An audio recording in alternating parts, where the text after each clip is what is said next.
प्यारे भक्तों, हर हर महादेव। भाद्रपद मास के मंगलमय पावन पर्वों की आप सभी को शुभकामनाएं। आज हम जानेंगे परम पावन पर्व राधाष्टमी के बारे में। भाद्रपद मास के शुक्ल पक्ष की अष्टमी तिथि को राधाष्टमी के नाम से जाना जाता है। हम सब की लाडली राधा जी का जन्म हुआ था इस दिन। इस साल उदया तिथि के अनुसार राधा अष्टमी का पर्व 31 अगस्त 2025 रविवार के दिन मनाया जाएगा।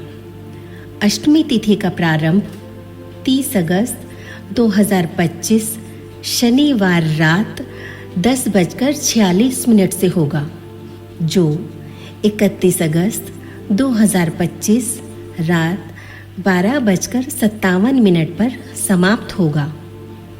राधा अष्टमी पूजन का शुभ मुहूर्त 11:05 से दोपहर 1:38 तक रहेगा।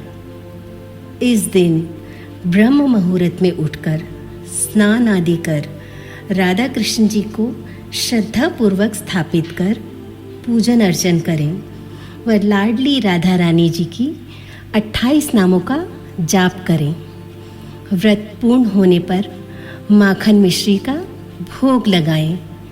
इस दिन दही अरबी की सब्जी का भोग लगाने का भी विधान है और स्वयं सात्विक भोजन व फलाहार आदि का प्रसाद ग्रहण करें व श्री राधा रानी जी व कृष्ण कन्हैया जी की परम पावनी कृपा का आशीर्वाद पाएं। प्यारे भक्तों, तो ये थी राधा अष्टमी की संपूर्ण मुहूर्त के विषय में जानकारी। आइए अब अपनी प्यारी लाडली जू राधा रानी जी की इस मोक्षदायिनी कथा का श्रवण करें। द्वापर युग में भाद्र मास रविवार के दिन शुक्ल पक्ष की अष्टमी को मध्य रात्रि ज्येष्ठ नक्षत्र के चौथे चरण प्यारी राधा रानी जी का प्राकट्य हुआ। उसी समय प्रातः काल उठकर वृषभानु नित्य प्रति की भांति जमुना जी में स्नान के लिए जा रहे थे। उन्होंने अनुभव किया कि आज की भोर और दिनों से कितनी मंगलमयी प्रतीत हो रही है। आज मंद मंद सुगंधित बयार तन मन को अति सुख देने वाली है। प्रकृति अपने सौंदर्य की चरम सीमा पर है। पशु पक्षी मोर पपीहा आज अलग ही उल्लास में है, जैसे कि कोई पर्व मना रहे हों। वृषभानु का हृदय यह सब देखकर उल्लसित हो रहा था। जैसे ही वो जमुना जी के पास पहुंचे तो देखा कि जमुना जी का जल एक दिव्य स्वर्ण कमल से प्रकाशित हो रहा है। वृषभानु जी ने ऐसे स्वर्ण कमल के बारे में ना तो कभी सुना था और ना ही कभी देखा था। कौतूहलवश वह उस स्वर्ण कमल के पास पहुंचे तो देखते हैं कि उस स्वर्ण कमल के बीच एक नवजात कोमल अति सुंदर दिव्य बालिका सोई है, जिसका वर्ण चमकते सोने के समान था। पलकें गुलाबी पंखुड़ियों के समान थी। नन्ही बालिका को देखकर वृषभानु का हृदय वात्सल्य के सागर से उमड़ पड़ा। उन्होंने झट से बालिका को गोद में उठा लिया। चारों तरफ दृष्टि दौड़ाई, परंतु कोई नजर न आया। वृषभानु जी सोच में पड़ गए कि इस नन्ही कोमल बालिका को यहाँ कौन छोड़ गया। तभी वहां ब्रह्मा जी प्रकट हुए और वृषभानु से बोले कि हे वृषभानु, तुमने और तुम्हारी पत्नी ने पूर्व जन्म में कड़ी तपस्या की थी और यह वर मांगा था कि श्री हरि विष्णु जी की संगिनी तुम्हें पुत्री के रूप में प्राप्त हो। इस जन्म में उसी वरदान के फलस्वरूप तुम्हें यह कन्या पुत्री के रूप में प्राप्त हुई है। यह कन्या श्री हरि विष्णु भगवान जी की अंतरंग शक्ति है। इन्हीं से लक्ष्मी जी का प्राकट्य भी हुआ है। अब तुम खुशी से इसका पुत्रीवत लालन पालन करो। इतना कहकर ब्रह्मा जी अंतर्ध्यान हो गए। यह सुन वृषभानु जी की प्रसन्नता की कोई सीमा न रही। वह हर्ष के साथ बालिका को घर ले आए। वह पत्नी कृत्यदा को सारी बात बताई। कृत्यदा की खुशी का कोई पारावार न रहा। खुशी से उसकी आंखें छलक आईं। दोनों ने हाथ जोड़कर श्री हरि जी का धन्यवाद किया। वह हर्षोल्लास के साथ नवजात कन्या का पालन पोषण करने लगे। बालिका का सौंदर्य चंद्रकला की भांति दिन प्रतिदिन बढ़ने लगा। जो भी उसे देखता बस मंत्रमुग्ध हो जाता। सब कुछ ठीक था।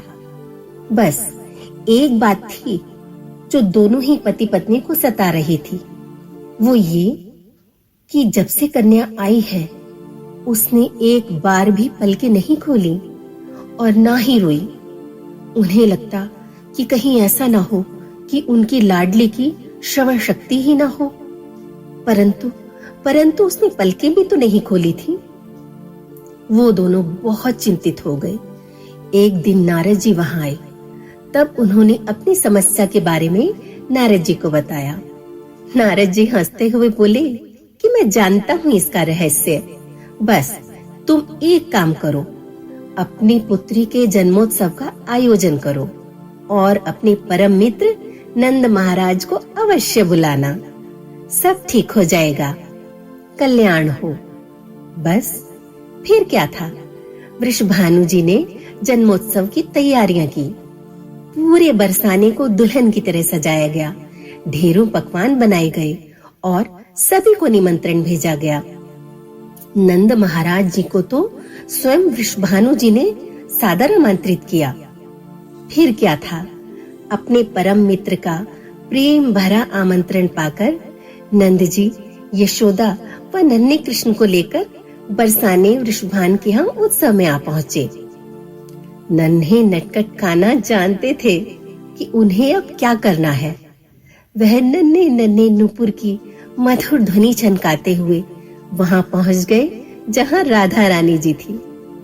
राधा जी के पालने में झांकते हुए कान्हा जी ने मधुर मुस्कान बिखेरते हुए लाडली जी के मनोहारी मुखड़े के दर्शन किए। राधा रानी जी को कान्हा जी की उपस्थिति का एहसास हो चुका था। उनके नुपुर की मधुर ध्वनि उनके कानों से हृदय तक पहुंच चुकी थी।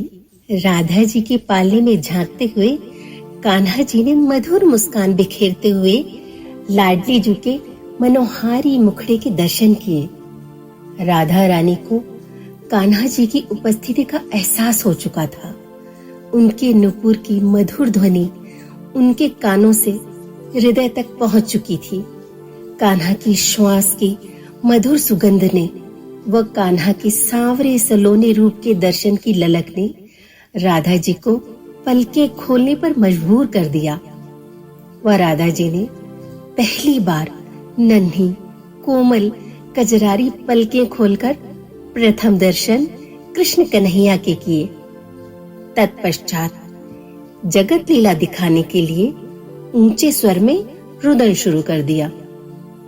रुदन का स्वर पहली बार वृषभान और कृत्यदा देवी के कानों में पड़ा तो वह दोनों ममतावश भाव विभोर होकर दौड़े दौड़े पालने के पास आए, जहां कान्हा राधा जी को देखकर मनमोहक मुस्कान बिखेर रहे थे। उन दोनों ने पहली बार राधा जी के रत्नारे नैनों को खुला हुआ देखा, जिनकी सुंदरता की इस सकल ब्रह्मांड में कोई उपमा नहीं। अपनी लाडली को और शिशुओं की भांति हंसते रोते राधा रानी जी को कान्हा जी की उपस्थिति का एहसास हो चुका था। उनके नुपुर की मधुर ध्वनि उनके कानों से हृदय तक पहुंच चुकी थी। कान्हा की श्वास की मधुर सुगंध ने व कान्हा के सांवरे सलोने रूप के दर्शन की ललक ने राधा जी को पलकें खोलने पर मजबूर कर दिया। वह राधा जी ने पहली बार नन्ही कोमल कजरारी पलकें खोलकर प्रथम दर्शन कृष्ण कन्हैया के किए। तत्पश्चात जगत लीला दिखाने के लिए ऊंचे स्वर में रुदन शुरू कर दिया। रुदन का स्वर पहली बार वृषभान और कृत्यदा देवी के कानों में पड़ा तो वह दोनों ममतावश भाव विभोर होकर दौड़े दौड़े पालने के पास आए, जहां राधा जी को देखकर कान्हा जी मनमोहक मुस्कान बिखेर रहे थे। उन दोनों ने पहली बार राधा जी के रत्नारे नैनों को खुला हुआ देखा, जिनकी सुंदरता की इस सकल ब्रह्मांड में कोई उपमा नहीं। अपनी लाडले को और शिशुओं की भांति हंसते रोते देख दोनों बहुत खुश हुए। उन्हें जन्मोत्सव का असली आनंद तो अब प्राप्त हुआ था। उन्होंने मन ही मन ईश्वर का धन्यवाद किया। वास्तव में कान्हा जी शरीर है तो राधा जी प्राण, और बिना प्राण के नेत्र भला कैसे खुले। जहां शरीर में प्राण आए वहां नेत्र सजग हो गए। तो प्यारे भक्तों, ये थी हमारी लाडली राधा जी की मंगलदायिनी कथा। राधे राधे।